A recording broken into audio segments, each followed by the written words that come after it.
বিসমিল্লাহির রহমানির রহিম। Digital marketing by Hasan টেকনোলজির আজকের ক্লাস শুরু করছি।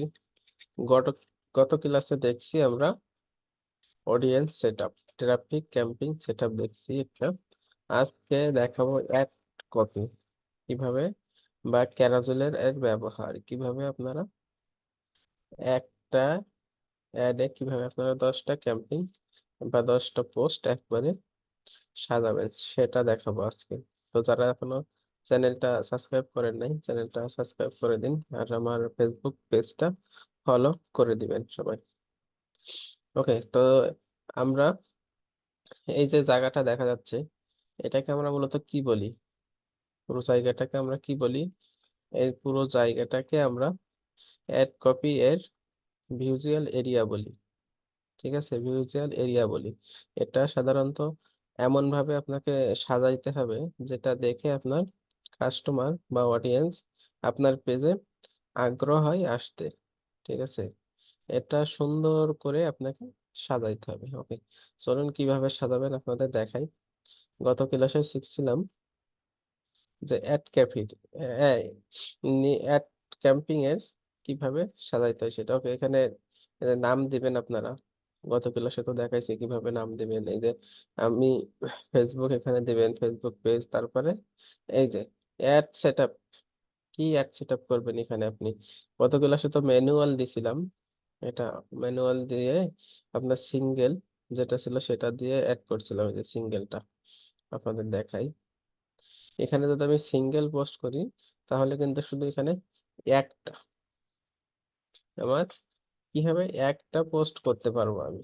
আর এখন যদি এখানে আমি ক্যারোজিলটা সেট আপ করি, সিলেক্ট করে দিয়ে আসি, তাহলে কিন্তু এখানে আমি চাইলে অনেকগুলা বা 10টা সেট আপ করতে হবে। যে 1 of 10 কার্ড অ্যাডেড। ঠিক আছে, মিনিমাম আপনাকে অ্যাট লাস্ট 2 কার্ড। ঠিক আছে, আপনাকে 2টা কার্ড অ্যাড করতে হবে, মিনিমাম 2টা। যদি আপনি তার নিচে করেন তাহলে হবে না, একটা করলে কিন্তু কখনো আপনি অ্যাড রান করাইতে পারবেন না। আচ্ছা, এখন কিভাবে আপনি এটা করবেন? আচ্ছা, আর একটু কথা বলি। আজকে আমাদের ক্লাসের মূল টপিক হচ্ছে আপনার ব্যানারটা কেমন হবে। আপনার এই যে এখানে যে আপনি সাজাবেন পোস্টটা কিভাবে, ব্যানার বা কন্টেন্টটা কিভাবে সাজাবেন, ব্যানারটা কেমন হওয়া উচিত এটা, বা টাইটেল ডিসক্রিপশন এগুলা কেমন হওয়া উচিত, এটা নিয়ে আলোচনা করতেছি কিন্তু মূলত। ঠিক আছে, আচ্ছা, আমরা যদি আমরা মূলত এখানে কয় ধরনের ক্যাম্পিং দেখতে পাই বলুন? আমরা 3 ধরনের ক্যাম্পিং দেখতে পাই: awareness camping, traffic, engagement camping. ঠিক আছে, আর একটা আছে আপনার সেলস ক্যাম্পিং। ঠিক আছে, তো আমরা এগুলা দিতে পারি কিভাবে? ঠিক আছে, আচ্ছা, অ্যাওয়ারনেস ক্যাম্পেইনটা কি মূলত, কেমন হওয়া উচিত আপনার পেজের জন্য? আপনাদের যদি আমি একটা জিনিস দেখাই,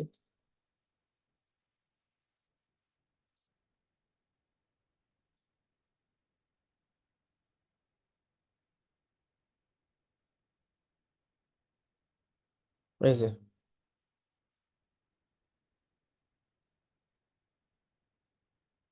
এটা মনে করেন আপনার যে কি অ্যাওয়ারনেস, এটা হচ্ছে অ্যাওয়ারনেস। অ্যাওয়ারনেস মূলত 70%, আপনার পেজের জন্য 70% কাজ করবে অ্যাওয়ারনেস। ঠিক আছে, এভাবে আপনারা কিন্তু আমরা এই যে অ্যাড কপিটা সাজাবো বা দেখবো কোথায় গেলে কোন কাজটা হবে সেটা। ঠিক আছে, আপনার বেশি প্রয়োজন দিতে দেখা যাচ্ছে আপনার অ্যাওয়ারনেসটা। আপনার যদি অডিয়েন্স তৈরি হয় আপনার পেজে একবার, ঠিক আছে, তারপরে আপনি দিবেন ট্রাফিক ক্যাম্পিংটা।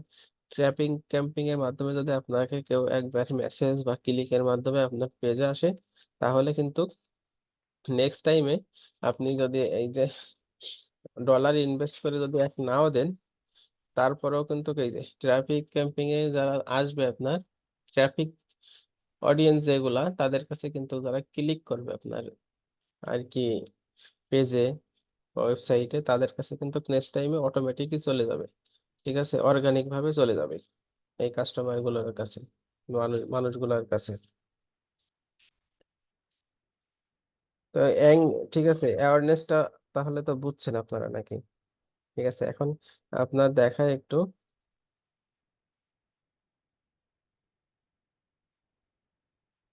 আচ্ছা, এখন কি বলবো? এখন হচ্ছে আপনার বলি এঙ্গেজ। এঙ্গেজ এর মানে কি বলুন? অডিয়েন্সের সাথে আপনার বন্ধুত্ব করতে হবে। এঙ্গেজ এর মানে হলো আপনার অডিয়েন্সের সাথে আপনার বন্ধুত্ব সুলভ আচরণ করতে হবে এবং বন্ধুত্ব করতে হবে।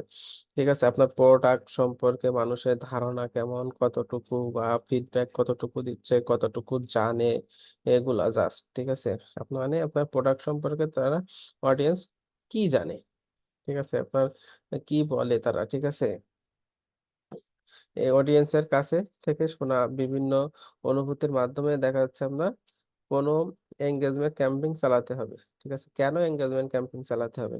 ওই যে, কারণ কেউ যদি একবার আপনার পেজে লাইক বা ক্লিক করে, পরবর্তীতে আর দেখা যাচ্ছে কোনো ক্যাম্পিং যদি আপনি না দেন ডলার খরচ করে, তারপরে যদি আপনি পোস্ট করেন, তাহলে মনে করেন আপনার কি হবে? আপনার ওই পোস্টটা এই যে অডিয়েন্সের কাছে কিন্তু চলে যাবে, যারা আপনার পেজে এঙ্গেজড আছে, ঠিক আছে, তাদের কাছে কিন্তু চলে যাবে এই পোস্টটা। আচ্ছা,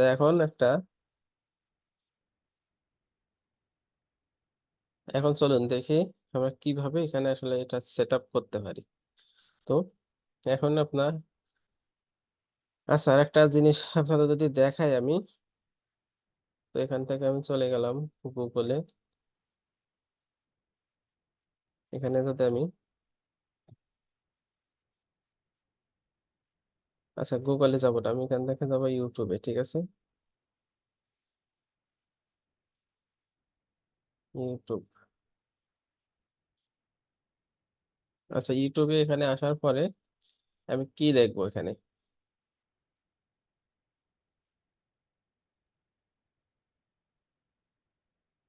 লোড হচ্ছে, একটু অপেক্ষা করুন। আচ্ছা, দেখুন, এখানে কিন্তু আপনি বিভিন্ন ধরনের কি দেখতে পাবেন, এই যে থাম্বনেল। ঠিক আছে, এই থাম্বনেলটা আপনাকে এমন ভাবে তৈরি করতে হবে যাতে দেখা যাচ্ছে একজন দেখলে এর ভিতরে ক্লিক দিতে আগ্রহ হয়। ঠিক আছে, ক্লিক দিয়ে এর ভিতরে কি আছে সেটা দেখার জন্য তার মনের ভিতরে একটা উৎফুল্ল সৃষ্টি হয় বা আকর্ষণ সৃষ্টি হয়। ঠিক আছে, আপনাকে ঠিক এমন ভাবে কিন্তু করতে হবে, এগুলা আপনাকে থাম্বনেলটা তৈরি করতে হবে। ঠিক আছে, এই যে ইনি দিছে ফ্রিল্যান্সিং এর কোর্স করার টাকা নেই। দেখেন, ফ্রিল্যান্সিং শিখতে টাকা নয়, ইচ্ছেটাই আসল। তো আপনি কি এখানে ক্লিক করবেন? এটা দেখে বলেন। এই যে থাম্বনেলটা তৈরি করছে, ঠিক আছে, আর ইনি তো কি দিছে এখানে দেখুন, অ্যাড লাইব্রেরি থেকে লক্ষ লক্ষ ক্লায়েন্ট নিন। তো আপনি কি এটা দেখার জন্য আগ্রহী হবেন না? তো আপনাকে থাম্বনেলটার ভিতরে এমন ভাবে দেখাচ্ছে লেখা কম দিয়ে ছবি দিয়ে দেখাচ্ছে বুঝাইতে হবে যে এর ভিতরে তাদের আকর্ষণ করতে হবে থাম্বনেলটা দিয়ে, এমন ভাবে আকর্ষণ করতে হবে যারা ক্লিক দিতে বাধ্য হয়। ঠিক আছে, যেন অডিয়েন্স কি করতে বাধ্য হয়, ক্লিক দিতে বাধ্য হয়। ঠিক আছে, এভাবে আপনারা কিন্তু একটা কন্টেন্ট বা ভিডিও বা থাম্বনেল বা ব্যানার, এগুলো আপনাদের তৈরি করতে হবে। ঠিক আছে, একটা কন্টেন্টও আপনাকে খুব ভালোভাবে তৈরি করতে হবে যাতে মানুষ আর কি আপনার কন্টেন্টটা দেখতে আগ্রহী হয়। ঠিক আছে,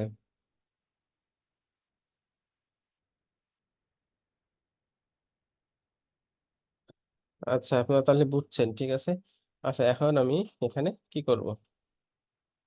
তা ছবি আর কি পিক্সেল সেট আপ করবো এখানে। কিভাবে? এই যে সিলেক্ট ইমেজ, কিভাবে আপনারা ক্যারোজেলের মাধ্যমে একসাথে 10টা প্রোডাক্টস সাজাবেন সেটা দেখাচ্ছি কিন্তু। ঠিক আছে, এই যে এখান থেকে আপনি কি নিবেন, ধরুন আমি এই যে ল্যাপটপ স্ট্যান্ডটা নিলাম, কন্টিনিউ দিলাম। কন্টিনিউ দেওয়ার পর দেখুন এখানে কিন্তু আমার সিলেক্ট হয়ে গেছে। ঠিক আছে, এই যে সিলেক্ট হয়ে যাওয়ার পরে আপনি কি করবেন? হাইড করতে চাইলে এখান থেকে কিন্তু হাইড করতে পারবেন। এই যে আপনার প্রোডাক্টটা কিন্তু হাইড হয়ে গেছে এখন। ঠিক আছে, এখন যদি চান আপনি এখানে অ্যাড কার্ড দেখেন, আর একটা ক্লিক করেন। এই যে অ্যাড ইমেজ বা অ্যাড ভিডিও, এখান থেকে আপনি আরো একটা নিতে পারবেন। তো আমি অ্যাড ইমেজে দিলাম। দেওয়ার পরে কি করব, ধরুন এটাই আমার প্রোডাক্ট, ঠিক আছে। তো আমি এটাতে ক্লিক করে এখানে কানেক্ট দিলাম। তো কি হচ্ছে দেখুন আপনারা, এখানে কিন্তু শো করতেছে, সাইটে কিন্তু ফিডব্যাক শো করতেছে, দেখছেন। দেখেন এখানে এখানে যদি আমি আরো নিতে চাই, এই যে অ্যাড ইমেজ দিয়ে কাট, অ্যাড ইমেজে গিয়ে অ্যাড কার্ডে গিয়ে এখান থেকে আমি আরো ক্লিক করে দিব। ধরুন এইগুলো কিন্তু আমার প্রোডাক্ট, ঠিক আছে, আমার কাছে কোনো কিছু নাই, এগুলা দিয়ে আপনাদের আমি কিন্তু বুঝাচ্ছি, ঠিক আছে। এখন আর একটা নেই, আপনি 10টা পর্যন্ত দেখা যাচ্ছে এখানে নিতে পারবেন, ঠিক আছে। তো 10টা পর্যন্ত নেওয়ার জন্য আপনাকে কি করতে হবে, এখানে ধরুন এটাই আমার প্রোডাক্ট, ঠিক আছে।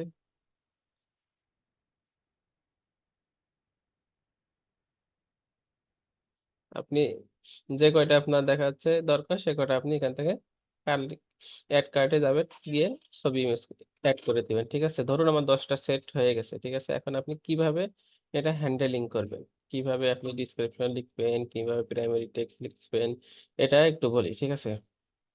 ধরুন এই ল্যাপটপ স্ট্যান্ড, এটা তো দেখা যাচ্ছে আলাদা জিনিস। ধরুন এটা আপনার হুডি, ঠিক আছে। এটা ধরুন হুডি, ঠিক আছে। তো এটার জন্য দেখা যাচ্ছে আপনার প্রাইমারি টেক্সট আলাদা দিতে হবে, ল্যাপটপের জন্য প্রাইমারি টেক্সট আলাদা দিতে হবে, ঠিক আছে। কারণ এটা কিন্তু একই রিলেটেড না, এই জন্য আপনাকে এগুলোর জন্য আলাদা আলাদা আপনার কি করতে হবে, এই যে হ্যান্ডেলিং তৈরি করতে হবে, ঠিক আছে। আলাদা আলাদা হ্যান্ডেলিং তৈরি করতে হবে। তো এখানে আপনি দেন এটা, আচ্ছা, অফার 50%, 40% অফার ল্যাপটপ স্ট্যান্ড, ঠিক আছে। এটা দিলাম আমি কি হ্যান্ডেলিং। আপনাকে হ্যান্ডেলিংটা কিন্তু খুব ছোট করে দিতে হবে, বেশি বড় দেওয়া যাবে না, ঠিক আছে। আপনি চাইলে কিন্তু এর যে প্রোডাক্ট আছে, প্রোডাক্টের এই যে ছবি সাইটে সাইটে আপনি দেখা যাচ্ছে দিয়ে দিতে পারেন কিছু লিখে। দেখুন আমার 40% ল্যাপটপ স্ট্যান্ড, ঠিক আছে। 40% অফারে ল্যাপটপ স্ট্যান্ড। এখন এই যে আপনার এটা আপনি দিলেন, ধরেন এভাবে আপনারা যদি একই রিলেটেড হয় তো আপনার একটা দিয়েই কিন্তু তোমার চলবে আপনার। কিন্তু যখন দেখবেন আলাদা আলাদা, তো তখন কিন্তু আপনাকে আলাদা আলাদা হ্যান্ডেল তৈরি করতে হবে, ঠিক আছে, এভাবে। আচ্ছা, এখন দেখবো এই যে ল্যাপটপ স্ট্যান্ডটা আপনি কিভাবে এখন সাজাবেন আরো। আচ্ছা, হ্যান্ডেল তো দিলেন, ডিসক্রিপশন কি লিখবেন, ডিসক্রিপশনটা আপনাকে এখানে অপশনাল, ঠিক আছে। সেটা দিতে হবে আপনাকে, দিলে হবে, না দিলেও সমস্যা নাই, তো দিয়ে দিবেন আপনারা, ঠিক আছে। আচ্ছা, ওয়েবসাইট টুল কি, এই ওয়েবসাইট টুলটা কোনটা, এইটা আমি আপনাদের বোঝাই। ধরুন এখানে 10টায় আপনার কি আছে, ল্যাপটপ স্ট্যান্ড 10 প্রকারের আছে, ঠিক আছে। এখন আপনি, আচ্ছা আমি একটু গুগলে যাই,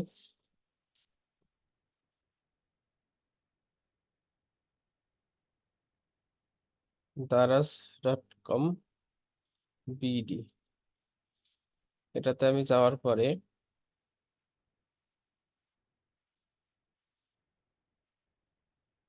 আপনি কিন্তু এদের এই ওয়েবসাইটটা দিবেন না, ঠিক আছে। এখানে কিন্তু আপনার কোনো প্রোডাক্ট নাই, আপনাকে দিতে হবে প্রোডাক্টের ওয়েবসাইটটা, যেখানে গেলে মানুষ আর কি প্রোডাক্টটা পায়, এক ক্লিকেই প্রোডাক্টটা পাবে। আপনাকে সেই রুলটা দিতে হবে ওয়েবসাইটের, ঠিক আছে। কোনটা দিবেন আমি দেখাচ্ছি আপনাদের। এই যে আপনারা, এই যে একটা রুল আছে, এখন দেখুন এটা আপনারা দিয়ে দিবেন। এটা ধরুন আপনার ওয়েবসাইট আপনি 10টা একই রিলেটেড সাজাইছেন, এই যে ল্যাপটপ স্ট্যান্ড সব ল্যাপটপ স্ট্যান্ড, তখন কিন্তু আপনি এই রুলটা দিবেন, যে একটা রুল দিলেই আপনার তখন হয়ে যাবে, ঠিক আছে। এই যে আমি কোথায় দিই, এখানে ওয়েবসাইটে, এই যে আমার রুলটা এখানে কিন্তু দিয়ে দিলাম, ঠিক আছে। আর এখন দেখুন, যেহেতু আপনার যখন এখানে একটা থাকবে, আপনি যদি একটার ভিতরে নিয়ে যেতে চান, দেখা যাচ্ছে আপনি সিলেক্ট করছেন এইটা, এই ল্যাপটপ স্ট্যান্ডটা শুধু অনলি এটা, এটা দেখবে। তখন আপনি কি করবেন, এই ল্যাপটপ স্ট্যান্ডার্ড, এই যে এখানে আছে রুল আছে, এটা আপনি ইউআরএল আছে, এটা দিয়ে দিবেন। এটা কপি করবেন, কপি করে আপনি জাস্ট ওই যে ওয়েবসাইট রুল আছে,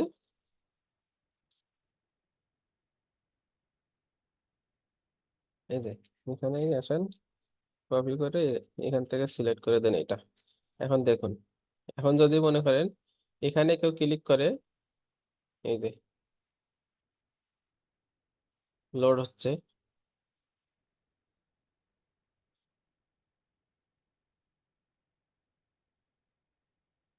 এই যে এই যে আপনার এই যে রুল কিন্তু আপনার তৈরি হয়ে গেছে, ইউআরএল কিন্তু এখানে আপনার কই, আমি দেখাচ্ছি।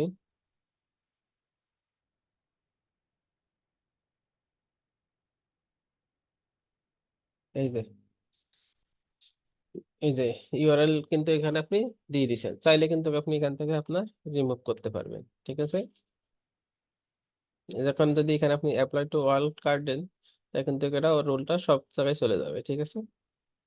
এখন আপনি চাইলে নেক্সটে এগুলাও আপনি এভাবে এক এক করে তৈরি করে নিতে পারবেন। আচ্ছা, তৈরি করার পরে নিচে আসেন, নিচে কি দেখাচ্ছে এখানে আপনি দেখেন, প্রাইমারি টেক্সট। প্রাইমারি টেক্সট আপনি কি দিবেন এখানে, প্রাইমারি টেক্সটটা আপনি খুব সুন্দরভাবে দিয়ে দিবেন। প্রাইমারি টেক্সট কিন্তু আপনার এখানে শো করাবে না, শো করাবে, ঠিক আছে। এই যে আপনার এই যে উপরে স্পন্সরের উপরে আছে না, এখানে তো শো করাবে, দেখি।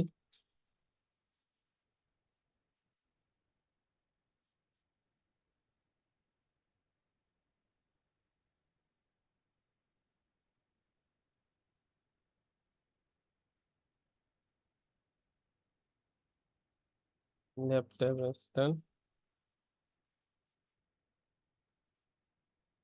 আচ্ছা এখানে তো আমি দিই নিউ ল্যাপটপ স্ট্যান্ড, নিউ